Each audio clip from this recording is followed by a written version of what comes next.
Judas Iscariot, the most famous traitor in history, or, in reality, the most faithful disciple who fulfilled God's secret plan. In this video, we will explore two versions of Judas, the one shown in the biblical Gospels and the one that appears in a hidden writing for centuries, the Gospel of Judas. Was he a villain or a hidden hero? Judas, the traitor, according to the Bible. The first image we all have is of bad Judas. The Gospels portray him as a thief, John 12:6, greedy, and ultimately as the traitor who delivers Jesus for 30 pieces of silver, Matthew 26:15. However, looking closer, there are signs showing a pattern of disconnection between Judas and the other disciples. From the beginning, his story seems marked. Jesus himself says in John 6:70, "Did I not choose you, the 12, and one of you is a devil?" What stands out is that Jesus already knew what Judas would do, yet he included him in his closest circle. This makes us wonder, was Judas a mere sinner or someone destined for a darker yet necessary role in the divine narrative? The Bible presents him as an inevitable traitor. But what if his path was a labyrinth of human choices with divine consequences? Judas's life before the betrayal was marked by theft. John 12:6 says, "He carried the money bag and used to help himself to what was put into it." This shows that the love of money didn't arise from the final betrayal. There was a behavioral pattern pointing toward greed. But we must also ask, was it mere avarice or an inability to understand Jesus' true mission? From now on, watch closely. Judas walked with the truth and yet chose the lie. In 1970, in Egypt, a 2nd century Gnostic manuscript known as the Gospel of Judas was discovered. This text, rejected by the Church as apocryphal, offers a radically different version. Judas is not the villain, but the only disciple who truly understands Jesus. According to this gospel, Jesus confides him secrets that he does not reveal to the others and asks him to deliver him, to free his spirit from the prison of the body. Here we find a Judas that does not act out of evil, but out of obedience to a secret plan, incomprehensible to everyone else. This version presents him as a hidden hero, the necessary instrument to fulfill the divine purpose. And then it became known. What the Bible called betrayal here becomes obedience. Biblical version, bad.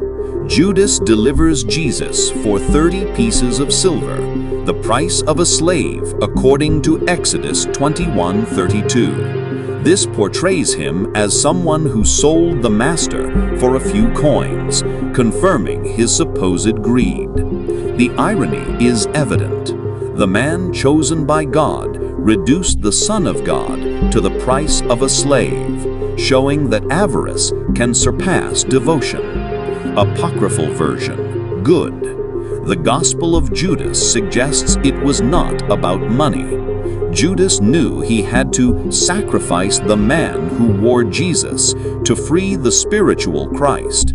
The sum of money was incidental to the plan, not the motivation. Some historians also note that 30 pieces of silver were equivalent to 4 months' wages for a laborer in Judea. This helps contextualize the scene. The amount was significant, but not exorbitant. Yet the biblical text emphasizes the price, not the mission, creating a dramatic contrast with the apocryphal version. Don't make the mistake of thinking the 30 coins explain everything. Perhaps the price was not the cause, but the excuse. Kiss. Biblical version, bad. The kiss at Gethsemane, Matthew 26:49, becomes the definitive symbol of betrayal, an act of affection used as a mask to deliver Jesus to his enemies. The scene is so powerful that it has inspired art and literature for centuries, always with Judas as the villain. Apocryphal version, good. According to the Gnostic reading, this gesture could have been a signal agreed upon between Jesus and Judas. It was not mockery or evil, but the fulfillment of a secret mandate. The kiss was a code, confirming that Judas was fulfilling his mission even if it was misunderstood by everyone else.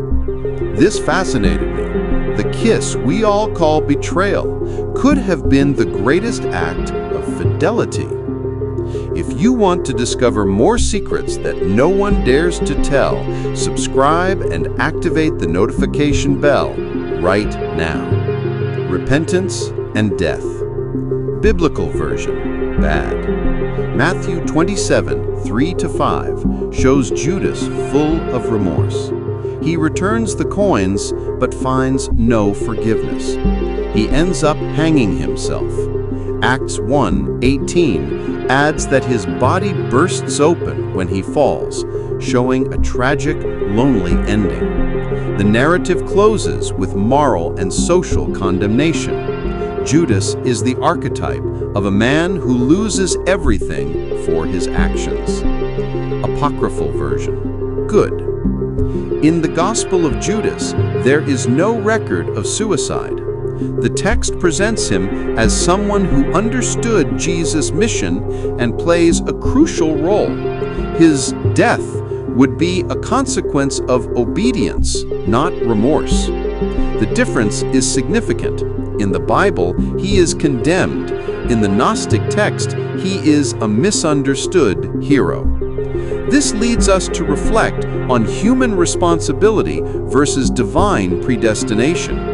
Was Judas guilty of betrayal or simply part of a plan he could not understand? Augustine of Hippo wrote, "God deemed it fitting to use even the sin of Judas for the good of all." The Gospel of Judas goes further.